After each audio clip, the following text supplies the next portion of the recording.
تازہ ترین ویڈیوز کے لیے چینل کو سبسکرائب کر کے بیل آئیکن اور آل نوٹیفیکیشن پر کلک کریں تاکہ آپ کو ملے ہر اپڈیٹ سب سے پہلے۔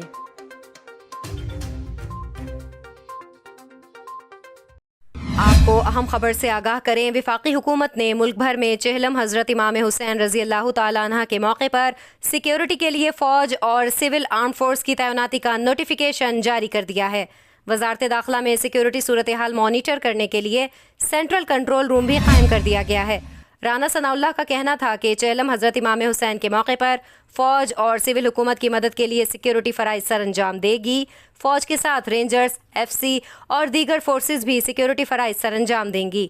ان کا کہنا تھا کہ فوج سیلاب ڈیوٹی کے ساتھ ساتھ چہلم سیکیورٹی کے لیے بھی اپنی خدمات دے گی۔ رانا ثناء اللہ کا کہنا تھا کہ سینٹرل کنٹرول روم سے تمام جلوسوں اور سیکیورٹی کے معاملات کو مانیٹر کیا جائے گا۔ چہلم کے جلوس، راستوں اور امام بارگاہوں کی سیکیورٹی کے لیے خصوصی اقدامات کیے جائیں گے۔